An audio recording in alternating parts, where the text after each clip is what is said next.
If you were to evaluate the major influences in your life that shape the person you are becoming, this has to be high on the list, the people you choose to allow into your life. Mr. Schoaf gave me a very important caution in those early days, which I would like to repeat here for you. He said, "Never underestimate the power of influence." What an important statement. The influence of those around us is so powerful. Many times we don't even realize we're being strongly influenced because it generally develops over an extended period of time. Peer pressure is an especially powerful form of influence because it is so subtle. If you're around people who spend all they make, chances are excellent that you'll spend all you make. If you are around people who go to more ball games than concerts, chances are excellent that you'll do the same. If you're around people who don't read many books, chances are excellent you won't read many books. People around us can keep nudging us off course, a little at a time, until finally, 10 years from now, we find ourselves asking, how did I get here? Those subtle influences need to be studied carefully if we really want our lives to turn out the way we've planned. Now, on this major point, let me give you 3 key questions to ask. This may help you to make a better analysis of your current associations. Here is the first question. Who am I around? Good question. Make a mental study of the major people with whom you most often associate. You've got to evaluate everybody who is within the circle of being able to influence you. So, major question, who am I around? Next question, what are they doing to me? That's a major question to ask. What have they got me doing? What have they got me listening to? What have they got me reading? Where have they got me going? What have they got me thinking? How have they got me talking? And how have they got me feeling? What have they got me saying? You've just got to make a serious study of how others are influencing you, both negatively and positively. Now, maybe the influence of all those around you is okay, but just ask yourself, it doesn't hurt to ask, who am I around, and what are they doing to me? Now, here's the final question, is that okay? Maybe the people you associate with and their collective influence is okay, but then again, maybe it's not. All I'm suggesting here is that you take a close and objective look. Everything is worth a second look, especially the power of influence. Positive influence can have an incredible effect on your life, but so can negative influence. Both will take you somewhere, but only one will take you in the direction you truly wish to go. It's so easy just to dismiss the things that influence our lives. The man says, I live here, but I don't think it matters. I'm around these people, but I don't think it hurts. I would take another look at that. I've got a good phrase for you. Everything matters. Now, sure, some things matter more than others, but everything matters. Everything weighs something. So you've got to keep checking to find out whether associations are tipping the scales toward the positive or toward the negative. It doesn't hurt to look, right? Ignorance is never the best policy. Finding out is the best policy. Remember, part of the purpose of this program is to get us to say, the days of kidding myself are over. I really want to know what I have become and what I am becoming. I want to know where my strengths and my weaknesses lie. What has power over me? What's influencing me? What have I allowed to affect my life? Perhaps you've heard the story of the little bird. He had his wing over his eye and he was crying. The owl said to the little bird, "You're crying." "Yes," said the little bird, and he pulled his wing away from his eye. "Oh, I see," said the owl. "You're crying because the big bird pecked out your eye." And the little bird said, "No, I'm not crying because the big bird pecked out my eye. I'm crying because I let him." Hey, it's easy to let influences shape our lives, to let associations determine our direction, to let persuasions overwhelm us, to let tides take us, to let pressures make us. The big question is, are we letting ourselves become what we wish to become?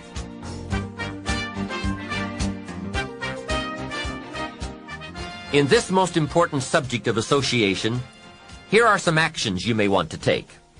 First, disassociation. You may, after a study of those 3 questions, who am I around, what are they doing to me, and is that okay, you may come to the serious conclusion that there are some people you just have to break away from. I'm not saying that it's an easy step to take, and it's not to be taken lightly. However, I am saying it may be an essential task. You may just have to make that hard choice not to let certain negative influences affect you anymore. Remember, it could be a choice that saves the quality of your life. The second action you may want to take is limited association. It could well be that you are spending too much time in a certain area of your life with a certain group of people. It's easy to put time and effort in the wrong place. The guy spends 3 hours at the ball game and 30 minutes listening to the sermon. See, that's called out of balance. 30 minutes for spirituality, 3 hours for entertainment. That doesn't weigh well 5 years from now, 10 years from now, when you take a look at the sum total of your values in your life. Here's one of the easy ways to end up with a mediocre average life: spending major time on minor things. Sophisticated people learn to weigh everything before they spend time or money. You've got to weigh before you pay. Whether you're going to spend heavy time or light time, you've just got to weigh. Otherwise, if you're not careful, you can get trapped into spending heavyweight time with lightweight people. Now, it's okay to have casual friends as long as you give them casual time, not serious time. Spend major time with major influence, and minor time with minor influence. It's so easy to do just the opposite, but don't let it be said that you fell into that trap. So, maybe all you need to do to change some of the influences in your life is not to eliminate them, but merely limit them. Say, I have a good time with these people, but I'm not going to spend days and days with them anymore. I'm just going to cut that down and save some of that time for more major people and more major enterprises. Remember, it's your life. You can spend your time with whomever you want and whenever you want. But you didn't invest in this program for me to kid you. Take a look at your priorities and your values. We have so little time at our disposal. Wouldn't it make sense to invest it wisely? If you have only $100 in your pocket, it's okay to spend $20 for fun and put $80 toward your important values and commitments. But would you be happy reversing those percentages? Better to put the majority of your money where you know it will get you a positive return, rather than put it where the taste is brief and the results are poor. Of course, you must be the judge. You must determine whether the situation and the people call for disassociation or limited association. But remember, if it isn't taking you where you want to be 5 years from now, 10 years from now, now is the time to fix it. The third process is the one I most strongly suggest you begin, and that is called expanded association. That is, spending more time with the right people, people of substance and culture, people who understand philosophy and discipline, people of accomplishment and character. Many years ago, Mr. Schoaf said to me, Mr. ROHN, if you truly wish to be successful, you've got to get around the right people. Then he said, it looks like in your present circumstances you're going to have to plot and scheme. And that was true. I had to plot and scheme to get around the right people. On some of those early opportunities I had to be around successful people, I would park my car a couple of blocks away. I knew that if they saw my car, I'd never get in. On more than one occasion I got the question, "How did you get here?" To which I would respond, "Oh, someone dropped me off." And that was me dropping me off a couple of blocks away. Whatever you have to do, do it. Keep asking the question, who can I get around? Who could I spend some time with who would have a positive influence on my life? I played every trick in the book I could think of to get around the right people, but it was worth it. Now here's the surprise. It is possible for a modest investment to get around major people. If you had a chance to sit down for an hour or two with a wealthy person, and all that you had to do was to pick up the lunch tab, wouldn't that be a bargain? That person might drop an idea on you that could change your life. For a lunch tab. And that's where we need to go to get our success plan, from successful people. Don't pick up your plan, especially your financial plan, from unsuccessful people. Here is something else exciting. It's possible for people of modest means to start a wealth plan. You don't have to be wealthy to have a wealth plan.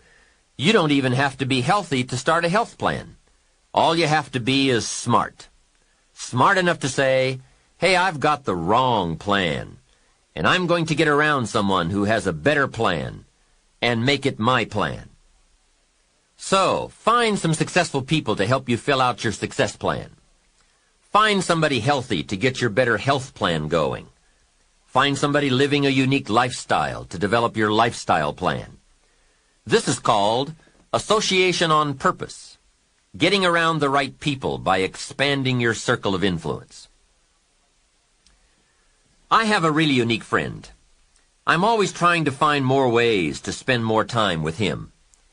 He's the big game hunter, millionaire, businessman, traveler, and in my opinion, one of the world's great philosophers.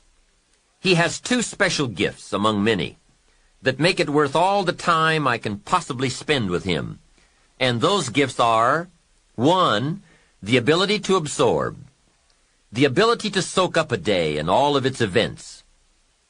His memory is uncanny. I swear he remembers in detail almost every day of his life and every book he's read. Then he has this second unique gift, the gift of expression. He can put all he saw and touched and felt into words, exciting words. When he talks, you can feel the water lapping on your feet. You can see the colors. You can smell the aroma of the flowers and the food. What great gifts to absorb and to express. If I spend a day with him, I get my time's worth. He can put a year into a day's conversation. It leaves you spellbound. He can read a book and with flawless detail give you a capsule version, and more often than not, make it more exciting than if you read the book yourself. From Shakespeare to the Beatles, from Africa to Beverly Hills, he's got it, recorded it, and can express it with spirit and precision. You can imagine what a valuable association this is for me. From this association, I've multiplied my knowledge, my perception, my skill, my enterprise, and my lifestyle many times over. Here's another good question for you. Where do you go for your intellectual feast? Where do you go? Pity the man who has a favorite restaurant, but not a favorite thinker. He's picked out a favorite place to feed his body, but he doesn't have a favorite place to feed his mind.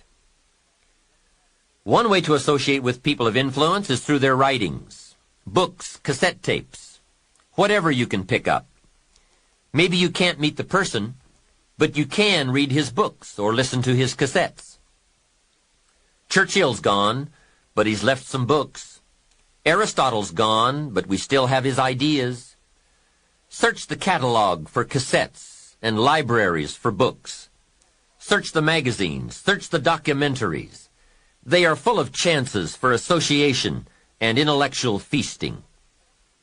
But in addition to reading and listening, we also need a chance to do some talking and sharing. I have some people in my life with whom I spend time on a regular basis, who help me with important life questions, who help me refine my own philosophy, weigh values, and ponder questions about success and lifestyle. We all need associations with people of substance to provide influence concerning major issues: society, money, enterprise, family, government, love, friendship, culture, taste, opportunity, community. Behavior is mostly influenced by ideas, and ideas are mostly influenced by education, and education is mostly influenced by the people with whom we associate. So don't join an easy crowd. Make sure you get around people who can ask the right questions about the latest ideas you've discovered, about your philosophy, your enterprise, your goals, your lifestyle. Go where the demands are high, where the expectations are high, where the spotlight is on to grow, to produce, and to become more than you currently are.